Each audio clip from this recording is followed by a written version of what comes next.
Здраво, ова е 100-тото издание на Видеологија со Златко Ѓелевски, дигитален краток осврт за актуелни филмски остварувања, односно спонтана критичка анализа која е збир на први впечатоци илустрирани со подвижни слики.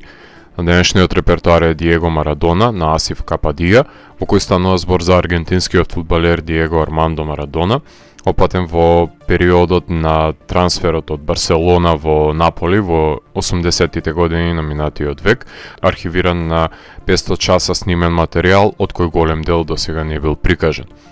Во филмот се запознаваме со Марадона во мигот кога го прави трансферот од пропаднатите 2 сезони на еден од најскапите фудбалски договори, подпишан за Барселона, сезони пропратени со повреди на лигаментите. Од луксузниот живот на кој е навикнат во Каталонија се сели во тивкиот Неапол, кај што наместо куќа добива стан и наместо Ферари добива Фиат. Тежок е процесот на адаптирање во овој клуб затоа што се игра груп фудбал, а Марадона во првата сезона се обидува да го најде балансот помеѓу брзината и техниката, која ќе соодветствува на стандардите на калчолигата.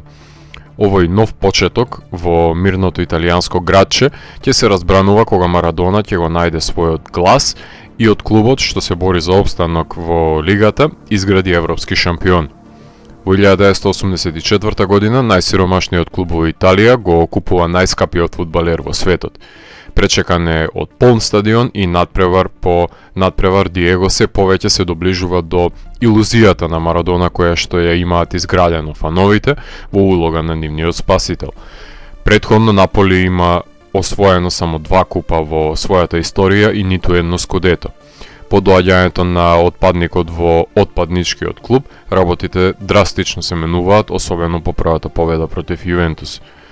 Тренерот на фудбалерот Фернандо Синьорини ја потенцира дистинкцијата помеѓу постоечкиот дуалитет на двете различни персони во едното тело. Диего, како повлеченото момче кое што доаѓа од руралните делови на Аргентина, и светската фудбалска звезда Марадона, која е опиен од славата и не смее да демонстрира слабост и немоќ.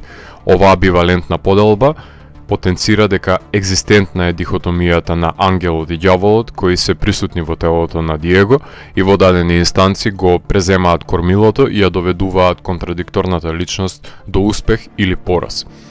Херој кој што ќе се изроди од јадниот сиромашен живот и финансиски ќе обезбеди својата голема фамилија, уште со неговите фудбалски успеси од тинеџерските години, е сосема поразлична слика од таа што ја добиваме во неговите подоцнежни години, пропратени со дружба со мафијаши, допинг и дрога.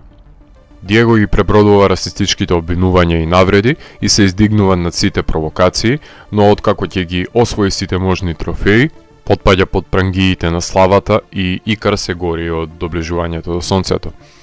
Првите копја се кршат по голот кој што Диего го дава за Аргентина против Италија на светското првенство во Мексико во 1986 година, првенство на кое што се случува и фамозниот гол со рака против окупаторската Англија. Вон брачниот син, од земањето на приватноста и постојаното демнење од фанови и папараца, му го прават животот неподнослив во периодот кога го добиват третманот на полубог Супермен, кому му треба кокаин за да се чувствува дека е семоќен. Надпревар во недела, стриптизерки и кокаин до среда и тренинг до недела. Потоа циклусот се повторувал секоја седмица. Пропаста ја иницира употребата на кокаинот, дружбата со мафијата и желбата за напуштање на Неапол, а градски непријател број 1 станува на светското првенство во Италија.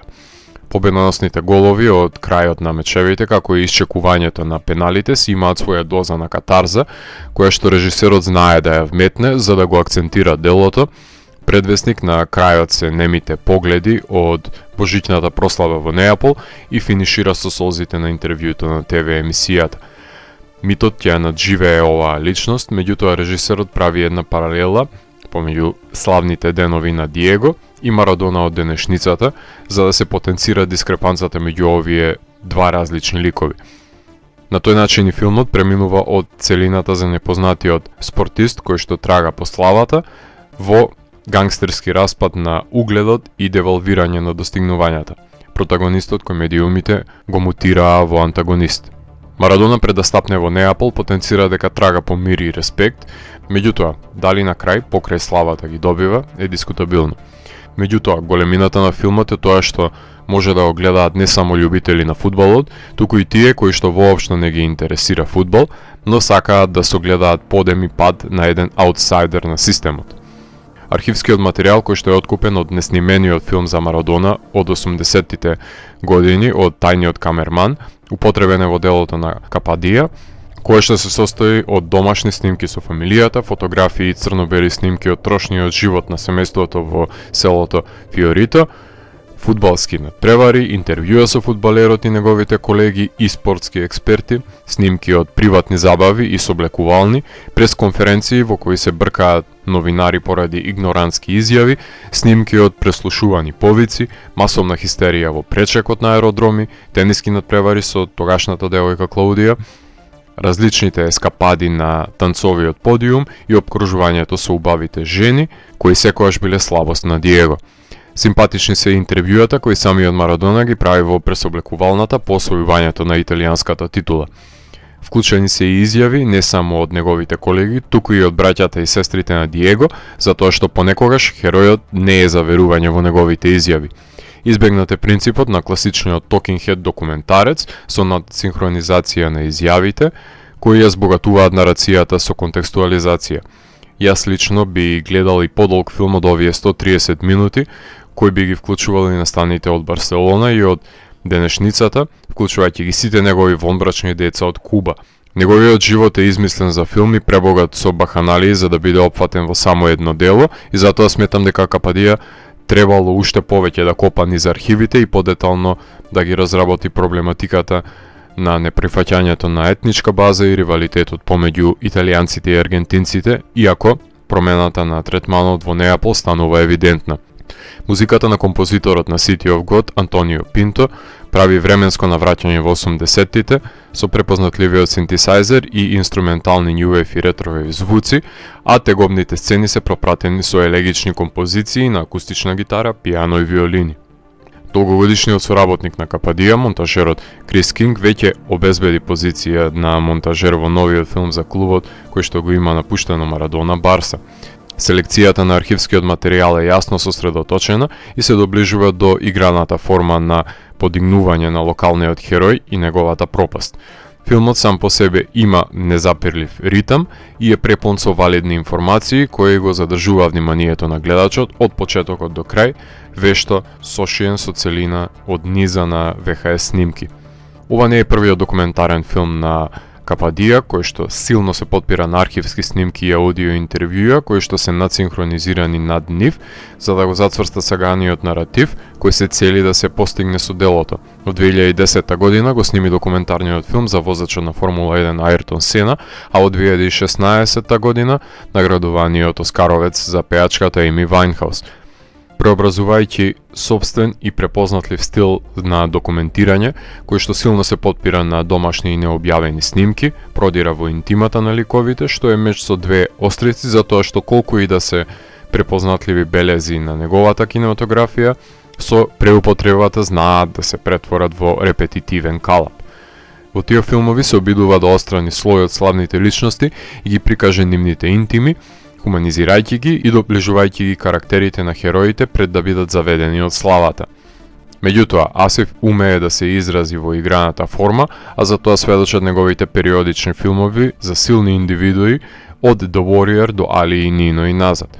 Сите негови филмови се за аутсайдери кои што се приклучуваат на големите струи и доаѓаат до својата пропаст. Филмот беше прикажан надвор од компетиција на Канскиот фестивал, а потоа го продолжи својот фестивалски живот на Dogs Ireland, Карлови Вари, Ерусалим и Telluride. Работен е за Film 4, а откупен е за дистрибуција од HBO. Покрај филмот за Марадона, оваа година можам да го пофалам само Strokes of Genius, спортски документарец за Надал и Федерер, кој што е подеднакво забавен за гледање како тој за аргентинскиот фудбалер и ќе бидат додадени како овогодишни придонесувачи за промовирање на спортот на листата на култни остварувања како Hoop Dreams, When We Were Kings, Icarus, The Armstrong Lie, Undefeated, а за да бидам попрецизен и го лоцирам во рангот на филмови од проминенцијата на фудбал, тогаш местото на Диего Марадона се наоѓа меѓу An Impossible Job од 1994, Kicking and Screaming од 95, Once in a Lifetime од 2006, The Two Escobars од 2010, The Class of 92 од 2013, Next Goal Wins 2014 и Ronaldo 2015 и многу други, односно соодветен додаток на Марадона, бајкостурица од 2008 година. Да разграничиме. Јас како дете го фатив само залезот на кариерата на Марадона, а згора на тоа во 90-тите години бев тврдокорен навивач на Јувентус, така што не ми е баш мило да ја гледам старата дама како губи од Наполи, така што оцената на филмот воопшто не е пристрасна. Ако морам да го евалуирам, тогаш Диего Марадона од мене има 4 од 5. Доколку ви се допадна 100-тото издание на дигиталната архива Видеологија, лајкувајте го видеото, споделете го и следете го каналот. Посегнете и по останатите рецензии на виртуелната полица. И благодарам за вниманието. Поздрав!